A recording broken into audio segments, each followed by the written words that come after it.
স্বাগত নিউজ 24 এর নিয়মিত আয়োজন বাংলাদেশ লাইভে আপনাদের সঙ্গে আছি আমি আসিফ টিপু। উপজেলা পরিষদ নির্বাচনের তৃতীয় ধাপে 25 জেলার 116 উপজেলা পরিষদে ভোট গ্রহণ চলছে। সকাল 8টা থেকে শুরু হওয়া এই ভোট চলবে একটানা বিকেল 4টা পর্যন্ত।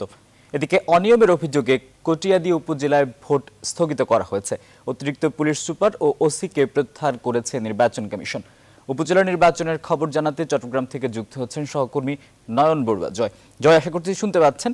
চান্দনাইশের একটি কেন্দ্রে কিছু বিশৃঙ্খলার খবর পাওয়া গেছে, কি তথ্য আছে আপনার কাছে?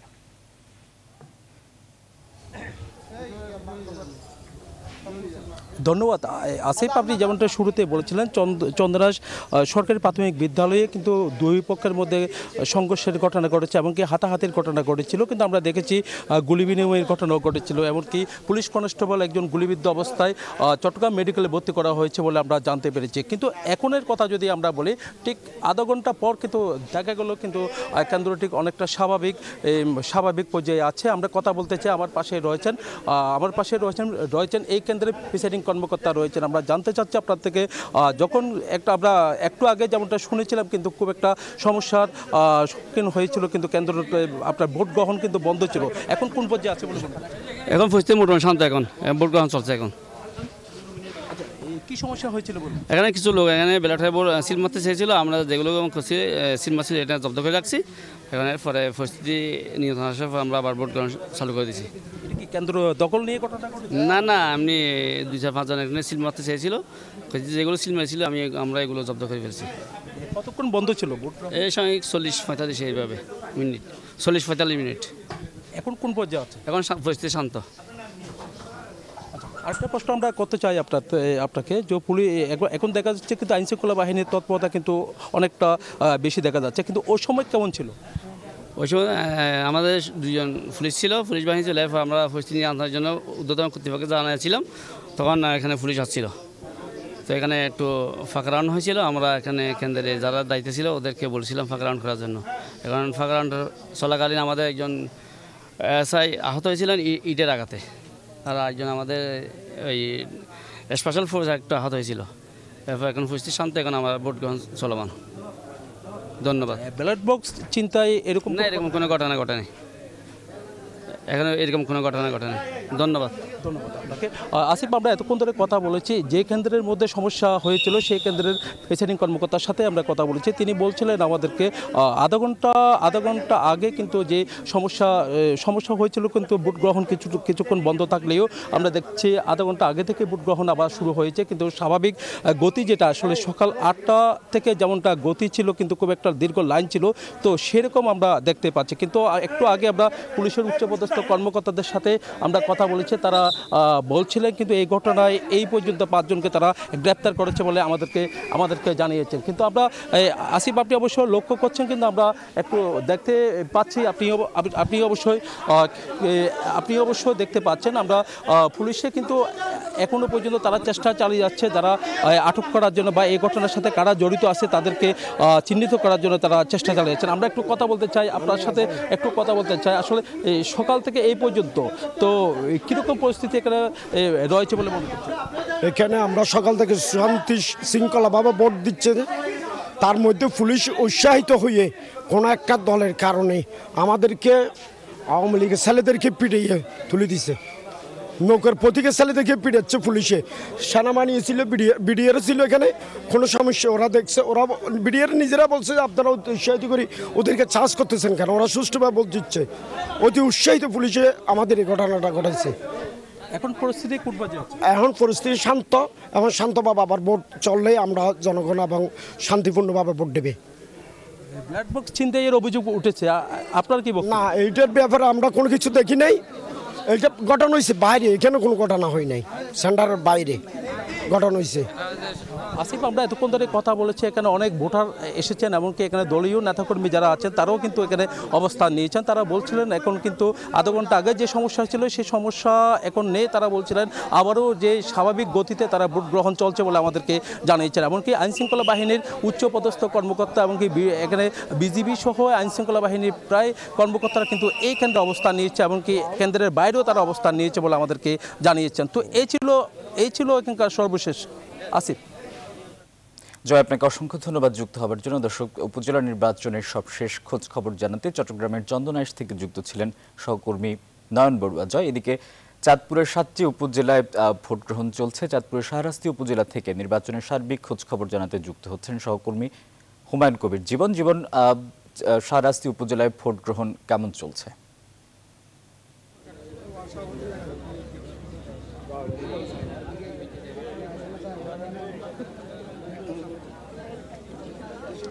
ধন্যবাদ আসিফ। আমি এখন দাঁড়িয়ে আছি শাহরাস্তি উপজেলার একটি ভোট কেন্দ্রের সামনে। আপনাকে জানিয়ে রাখতে চাই, এই চাঁদপুরের 7টি উপজেলা নির্বাচনের ভোট গ্রহণ চলছে। এই 7টি উপজেলায় মোট ভোটারের সংখ্যা রয়েছে 17,28,000 ভোটার রয়েছে।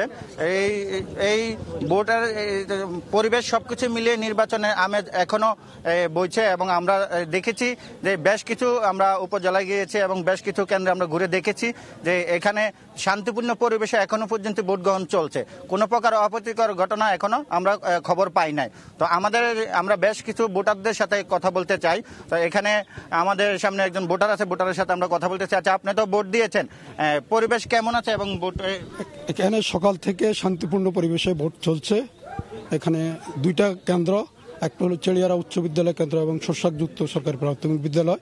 প্রায় 7,000 ভোট এখানে সকাল থেকেই আপনার একদম শান্তিপূর্ণভাবে একটা ভোট উৎসব হচ্ছে এখানে। আমরা আশা করি, যদিও ভোটের উপস্থিতি কিছুটা কম, আমরা আশা করি বাড়ার সাথে সাথে ভোটের উপস্থিতি বাড়বে।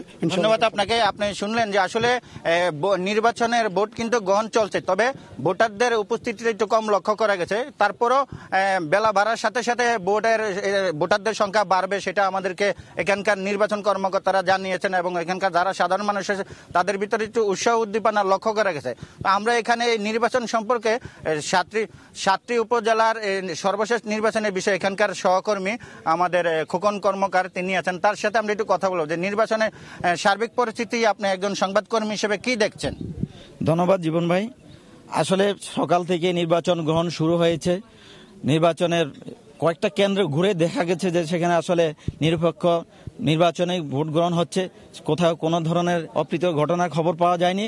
তবে আমরা ভোটারের উপস্থিতি কিন্তু বেলা বাড়ার সাথে সাথে কিন্তু লক্ষ্য করা যাচ্ছে যে বাড়ছে। এছাড়া আইনশৃঙ্খলা বাহিনীর দিকে যদি আমরা লক্ষ্য রাখি, প্রায় 3,000 আইনশৃঙ্খলা বাহিনী। ধন্যবাদ। আপনি শুনছিলেন আমাদের সহকর্মীর কাছ থেকে নির্বাচনের খবর। তো আমি যেটু আসিফ আপনাকে জানিয়ে রাখতে চাই যে এই 7টি উপজেলায় 3টি পদে মোট 42 জন প্রার্থী রয়েছেন, তারা প্রতিদ্বন্দ্বিতা করছেন। তো এই নির্বাচনের পরিস্থিতির খবর সব মিলে এখন পর্যন্ত শান্ত রয়েছে। তো আমরা যদি কোনো রকমের কোনো কিছু দুর্ঘটনা বা কোনো রকম অপ্রীতির বা বিশৃঙ্খলা রকমের কোনো ঘটনা থাকে তা আমরা আপনার মাধ্যমে জানিয়ে দেব। তো শাহরাস্তি উপজেলা থেকে এই ছিল আমার কাছে নির্বাচনের সর্বশেষ। জীবন, আপনাকে অসংখ্য ধন্যবাদ যুক্ত হওয়ার জন্য। সহকর্মী হুমায়ুন কবির জীবন চাঁদপুরের শাহরাস্তি থেকে যুক্ত ছিলেন, জানাচ্ছিলেন উপজেলা নির্বাচনের সবশেষ খোঁজ খবর। বাংলাদেশ লাইভের সময় হলো একটা বিরতির, ফিরছে একটু পর, সঙ্গেই থাকুন।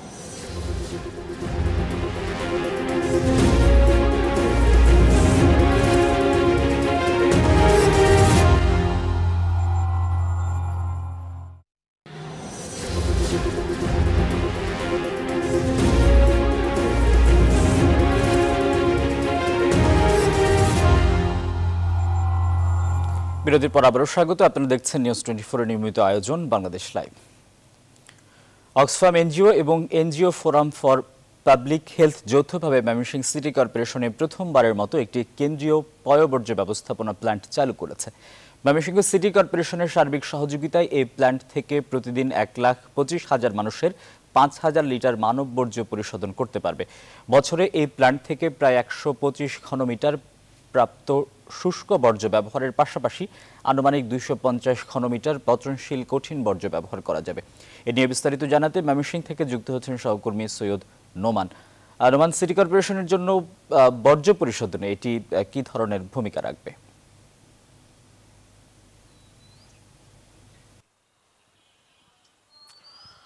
ধন্যবাদ আসিফ।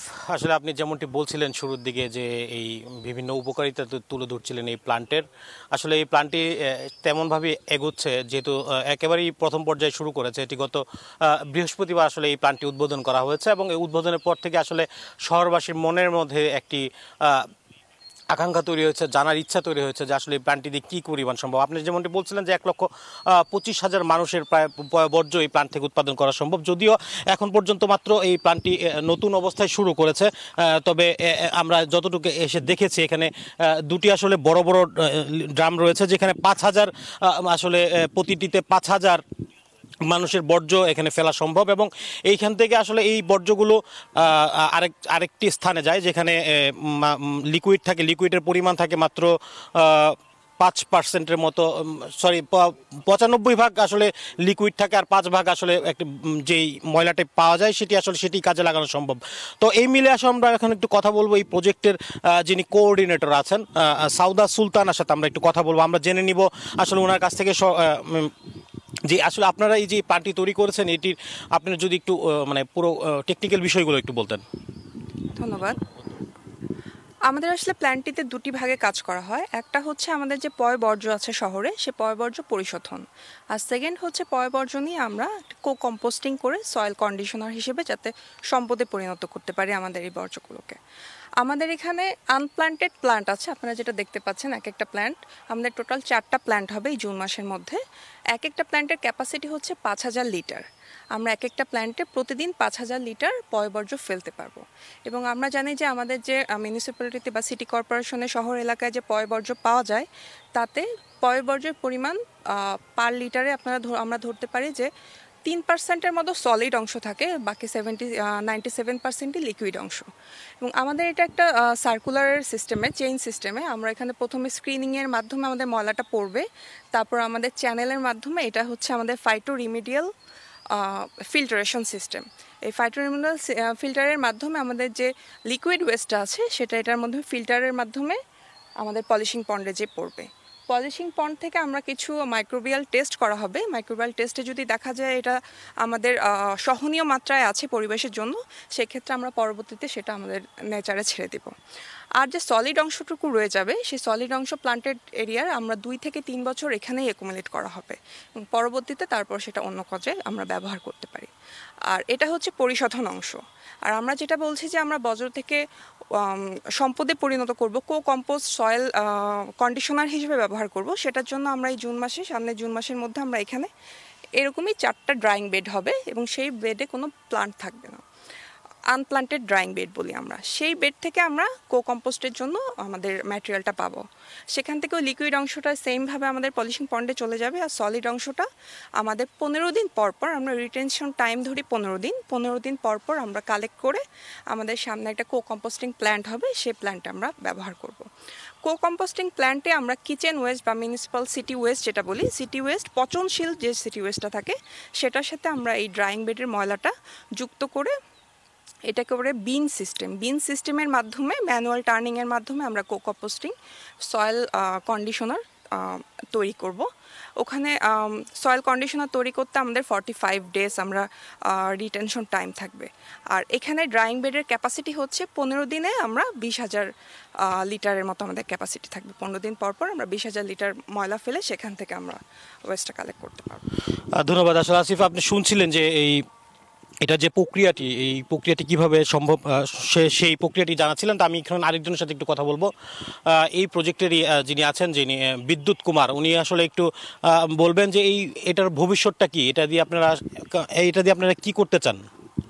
এখানে আমাদের যে দিন দিন মাটির যে জৈবিক গুণাবলীগুলো, এই গুণাবলীগুলোর কেমিক্যাল বা সার ইউজ করার ফলে কমে যাচ্ছে বা নষ্ট হয়ে যাচ্ছে। এই গুণাবলীগুলো আমরা যদি কেমিক্যাল ইউজ না করে জাস্ট এই ফিকাল সলিড স্লাজ যেটা আছে এটা যদি ইউজ করে আমরা সেই গুণাবলীগুলো বজায় রাখতে পারি, সেই ক্ষেত্রে আমাদের অবশ্যই এটা একটা পজিটিভ সাইড। সেই জন্য আমরা এখানে ফিকাল স্লাজ যে আমরা এটা ট্রিটমেন্টের ব্যবস্থা করছি, সেই সাথে সাথে আমরা কম্পোস্টিং প্ল্যান্টটা অ্যাড করছি এখানে। সেখানে আমরা করতেছি কি 1:3 অনুপাতে আমরা যে সলিড ওয়েস্টগুলো আছে, কিচেন ওয়েস্ট যেগুলো আছে, এগুলো আমরা 3 ভাগ রাখতেছি, আর ফিকাল স্লাজ যেটা আছে এটা আমরা 1 ভাগ রাখতেছি। সেটা আমরা মিক্স করে এটা আমরা সয়েলে অ্যাপ্লাই করতেছি। এটা থেকে একটা বেটার রেজাল্ট ব্যবহৃত হচ্ছে, যেটা আমাদের ফসল উৎপাদনের জন্য খুব ভালো। হ্যাঁ, ধন্যবাদ। আসলে আসিফ শুনছিলেন যে এই প্ল্যান্টের মাধ্যমে যে তাদের যে পরিকল্পনা আছে এবং তারা যে কাজগুলো করছে সেগুলো বিস্তারিত জানাচ্ছিলেন দুজন এই প্ল্যান্টের যারা আছেন, নিয়োজিত আছেন। তো সব মিলে আসলে এই প্ল্যান্টটি পুরোদমে যখন কাজ শুরু করবে তখন আসলে আমরা আশা করছি যে এখানে একটি ভালো আমরা সুবিধা পাবো, এবং যে বর্জ্য ব্যবস্থাপনার যে অনিয়ম আছে, যেগুলো আছে, যে এই দুর্গন্ধ আছে, আসলে সবকিছু থেকেই আসলে এই মুক্তি পাবে ময়মনসিংহ শহরবাসী, এমনটি প্রত্যাশা করছেন। আসিফ, এই ছিল আমার কাছে, আপনার কাছে ফিরতে চাই। নোমান, আপনাকে অসংখ্য ধন্যবাদ যুক্ত হবার জন্য। সহকর্মী সৈয়দ নোমান যুক্ত ছিলেন ময়মনসিংহ থেকে। দখলদারদের কবলে পড়ে অস্তিত্ব হারাতে বসেছে সাভারের তুরাগ নদী। নদীটির দখল করে গড়ে তোলা হয়েছে কলকারখানা সহ নানান স্থাপনা। বিস্তারিত জানাতে সাভারের আশুলিয়া থেকে যুক্ত হচ্ছেন সহকর্মী নাজমুল হুদা। নাজমুল, সরেজমিনে তুরাগ তীরে কি দেখছেন?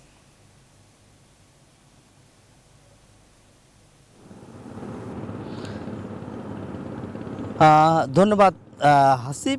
আসলে আপনারা বেশ কয়েকদিন ধরে দেখছেন যে আমি আপনাদেরকে কি বলবো, এখানে একটু সরাসরি আপনার দেখাচ্ছি যে তুরাগ নদীর যে দখলের এখন তো দখল তো আছেই, যা গত 40 বছর ধরে দখল হয়ে আছে। আর এই দখলের যে বিষয়গুলি বড় কথা না, এখানে যে আপনি মিল কারখানার পানিতে সরাসরি দেখেন যে একদম বর্জ্যটি ফেলে একদম পুরা নদীতে পড়ছে। আপনারা দেখছেন যে এখানে আপনাদেরকে একটু ভাটাও দেখাচ্ছি কিভাবে চূড়ায় লাইন করে তারা এখানে চলে আসছে, এবং এই যে ভাটার ভিতর দিকে লাইন করে সরাসরি বর্জ্যটা নদীতে ফেলানো হচ্ছে। এবং এই যে নদীটি রয়েছে সেই নদীটি আপনারা দেখছেন যে যেভাবে দখল হয়ে আছে, দখলের কারণে নদীটি এখন মরতে বসেছে।